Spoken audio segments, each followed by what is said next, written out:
eu fiz aqui um material, né, que eu vou estar compartilhando com vocês para a gente ter uma parte visual, né, e a gente está interagindo mais, né, e mergulhando mais no conceito, no assunto. E vou aqui compartilhar minha tela.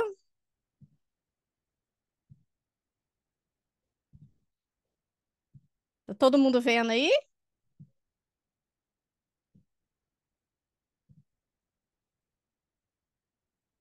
Tá dando certo para ver? Alguém pode me retornar se está dando certo?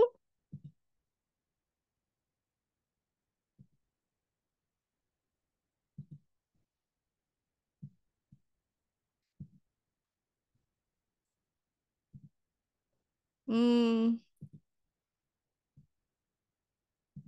bom, tá dando certo, gente, para ver minha tela. Deixa eu ver aqui o chat. Ah, sim. Então, deixa eu compartilhar aqui a apresentação com vocês. Pronto. Essa aqui é a Educação Maker, né? A gente vai falar, olha só, Educação Maker, né? O que que é essa palavra maker? É uma palavra já bastante conhecida, né? No idioma em inglês. Make é fazer, né? Então, a educação maker seria o aprender fazendo, certo? E as crianças, elas são desafiadas a aprender de acordo, claro, com cada assimilação daquilo que cada idade pode assimilar, né? Elas vão receber um desafio e elas vão colocar a mão na massa para elas mesmas irem descobrindo as soluções de algum desafio, de algum problema que o professor colocar diante delas. Então, olhando para essa ilustração aqui, o que que a gente pode assim imaginar, né, do que a educação maker é capaz de é, dar para os alunos assim, né, de benefício, de habilidades, certo? Eles estão construindo um robô, não é mesmo? Então, o professor ele pode, inicialmente, antes, fazer uma aula teórica sobre o que precisaria para o robozinho funcionar, né? E ou ele mesmo incentivar as crianças a fazerem elas mesmas as pesquisas do que esse robô, como é que ele poderia funcionar, o que que ele precisa? Ah, ele precisa de bateria, ele precisa de circuitos elétricos, o que que ele precisa, certo? Então, eles vão chegar numa sala que eles chamam de espaço maker, onde tem diversos materiais, os mais variados, certo? E lá eles vão ter um pouquinho de bateria, um pouquinho de fiação, né? Vão ter a parte do robô também. E eles vão colhendo, são trabalhos geralmente feitos em equipe, não são trabalhos individuais, né? Então, a gente pode imaginar, só olhando para essa ilustração aqui, o que que seria desenvolvido, né, na criança. Eles pegariam os materiais e aí o que que eles fariam? Eles poderiam levantar o quê? Hipóteses, né? Como é que esse robô vai funcionar? O que que ele precisa? E eles vão testando essas hipóteses através de experimentos, através de testes, para ver no que dá certo, para ver no que dá errado. Por isso que a cultura maker, que eles falam muito, né, da cultura maker, né, porque não existe só dentro da educação, né? Você tem a cultura maker, que ele é também chamada de cultura da experimentação. A pessoa, a equipe, ela vai experimentando para descobrir a resposta, né? O que mais que pode ser desenvolvido além dessa parte técnica? O que que a gente pode pensar? Se o trabalho é em grupo, vai desenvolver o quê? A comunicação, né? Todas aquelas habilidades socioemocionais que a educação disruptiva sempre está tentando assim colocar como importante também, né? Se nas escolas tradicionais a gente tem assim um pouco tipo um gargalo nessa parte, porque o aluno ele sempre senta olhando para as costas do coleguinha, né? E ele vê de frente apenas o professor ele é o centro daquela sala de aula e é a única pessoa que ele vê de frente, né?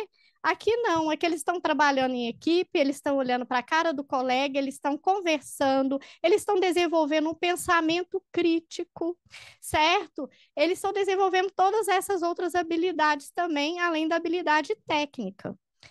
Então, vamos ver. O que é educação maker? É o fazedor ou criador. É o modelo ativo de ensino. Por que ativo? Porque o aluno, ele vai ser aquela pessoa que vai estar buscando as respostas através da experimentação. Enquanto no outro método de ensino, no ensino tradicional, a gente tem o professor dando já todo aquele conhecimento pronto para o aluno, e ele ouvindo, ele sempre está ouvindo todas as respostas e todas aquelas coisas prontas, ali ele é um sujeito passivo. Aqui ele é um sujeito ativo, né? Porque ele mesmo vai aprender fazendo e colocando a mão na massa. E geralmente eles dão problemas de quê? Do dia a dia da criança, da vida real. Para quê? Para que aquilo se torne mais significativo para a criança, para que gere mais interesse para a criança, para que gere mais engajamento, né, na sala de aula e dentro do processo, né, de aprendizagem e tudo. Ele é originado do movimento Faça Você Mesmo, do DAI, né, que hoje é bastante conhecido, mas na verdade surgiu na década de 50, 60, né, todas essas coisas de DAI, de Faça Você Mesmo. Hoje a gente tem diversos vídeos nas redes sociais, né, de DAI e tudo, mas na verdade já é um movimento antigo, né? Hoje ele é apenas mais bastante conhecido por causa das redes sociais. E durante o aprendizado make, os alunos utilizam ferramentas e materiais variados, né? Para as crianças menores, eles utilizam mais aqueles materiais mesmo, mais simples, né, mais acessíveis, inclusive, como papelão, palito de picolé, né, as rodinhas dos carrinhos eles fazem mais com tampinha de refrigerante, que é aquela tampinha de plástico, são coisas mais assim, né? Já quando vai a criança, né, ou adolescente, eles já vão tendo uma capacidade maior do conhecimento, aí eles já começam a desenvolver alguns projetos um pouco mais complexos, né? E, claro, fomenta habilidades sociais, como já comentamos, né? E isso prepara também os alunos mais para o mercado de trabalho e para os desafios do século XXI. Porque o mercado de trabalho do futuro, daqui 20 anos, que essa garotada que está entrando agora na escola vai sair, já vai ser um mercado de trabalho um pouco diferente. E cada ano, cada década que passar, a gente vai estar vendo o quê? Um avanço cada vez mais rápido da tecnologia. Então, eles estarão, sim, mais capacitados para enfrentar esse mercado de trabalho, se as habilidades sociais é aquele tipo de habilidades, né, da gente se socializar, da gente desenvolver um método mais criativo, é coisa que vai realmente nos diferenciar das máquinas, né? Então, esses alunos, como eles já estão assim sendo incentivados a desenvolver isso desde cedo, de uma forma mais eficaz, eles estarão sim mais preparados, né? Tanto na parte técnica quanto na parte social e emocional. Aristóteles já dizia, né? Eu achei essa frase dele e é bem interessante porque ele falava já, é fazendo que se aprende a fazer, aquilo que se deve aprender a fazer. E aqui eu achei essa pirâmide aqui do William Glasser, a pirâmide de aprendizagem de William Glasser, que eu achei muito interessante colocar aqui, porque ela encaixa bastante no conceito maker, né? O William Glasser, ele foi um psiquiatra, infelizmente ele já faleceu, mas ele deixou muitas obras escritas e ele sempre estava orientando, né? Gente, a gente precisa mudar nossas escolas, a gente precisa colocar as crianças para falar, as crianças para fazer, para elas reterem mais aquele conteúdo, aquele conhecimento. E aí ele desenvolveu essa pirâmide, né? Então, aqui em cima dessa linha branca aqui, a gente tem os métodos de ensino que têm menor retenção do conteúdo ensinado, né? E abaixo da linha, a gente tem aqueles métodos de ensino de maior retenção do conteúdo. Então, você tem aqui a menor retenção, você vai ter aqui de acordo com William Glasser, 10% do que escutam é o que você vai reter, né? Você vai reter 10% daquilo que você só escuta, 20% daquilo que você lê, 30% do que você vê e 50% do que você vê e escuta. Ou seja, se, por exemplo, um professor na sala de aula, ele está ensinando sobre as células, sobre as organelas da célula e tudo. Se ele apenas falar e colocar o aluno para ler a apostila, para ele memorizar, para ele gabaritar uma prova naquele momento, ele vai reter apenas isso aqui.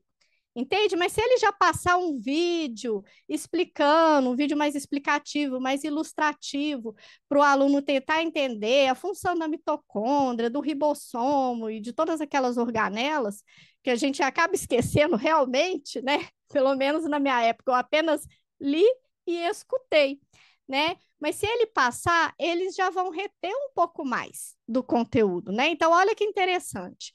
Então, aí ele continua. 70% do conteúdo você vai reter se você falar daquele conteúdo.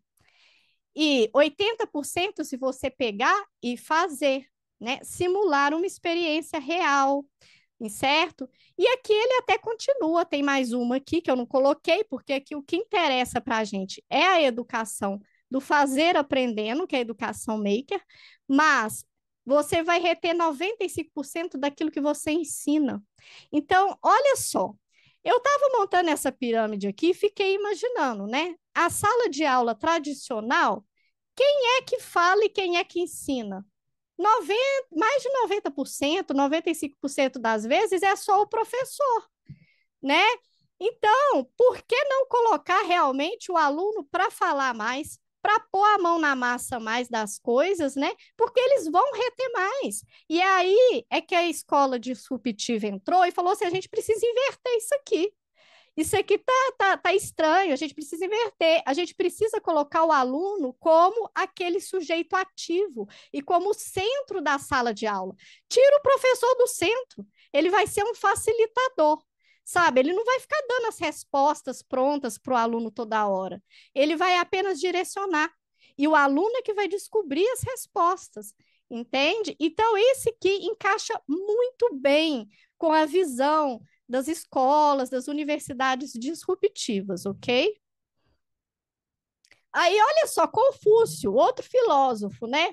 Outro filósofo, isso desde antes da época de Jesus, que era Confúcio. Me contaram e eu esqueci. Vi e entendi. Fiz e aprendi. Né? O pessoal já observava isso já há muito tempo atrás. Só que hoje nossas escolas tradicionais continuam sempre fazendo esse método de ensino, que é mais escutar e ler a apostila, que é geralmente aquele conteúdo bem resumido ainda, né? Essa canetinha aqui, eu fiz questão de colocar aqui, que ela é uma canetinha 3D.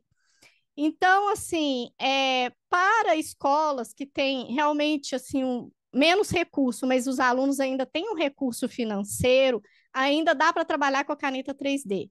E eu, do jeito que eu sou curiosa, né, ainda pesquisei o preço da caneta 3D, gira em torno de 45 a 300 e tantos reais, sabe? É claro que ela tem um uso muito mais limitado que a impressora 3D, né? Mas já dá para fazer muita coisa dentro da sala do espaço maker com isso, certo? Exemplos do que eles passam, né, para a criançada, para a garotada lá, do que eles podem fazer. Eles podem desenvolver brinquedos, até de papelão, dessas coisas, porque as crianças pequenas, como eu disse, elas realmente elas mexem mais com esses materiais mais tranquilos e tal, né? É mais sucata mesmo. Robótica, eles passam, né? Construção de drones, de robôs. Games, eles desenvolvem games, tanto físico, de tabuleiro, quanto jogos online, tá? Aplicativos, desenvolvimento de apps, tá? Artefatos históricos, inclusive brincar com argila. Ah, vamos estudar os artefatos históricos da época de Jesus, né? Então, vamos tentar fazer, cada um vai fazer um artefato histórico, cada equipe, certo? Aí você tem a equipe que pode estar desenvolvendo a lamparina a óleo da época de Jesus e todas essas coisas, certo? Então, aqui são alguns exemplos que eu trouxe do que eles passam para os alunos a desenvolver, tá? Esse Scratch eu achei interessante trazer também, porque ele é um site e ele é gratuito. Ele é desenvolvido pelo MIT e as crianças podem desenvolver games aqui,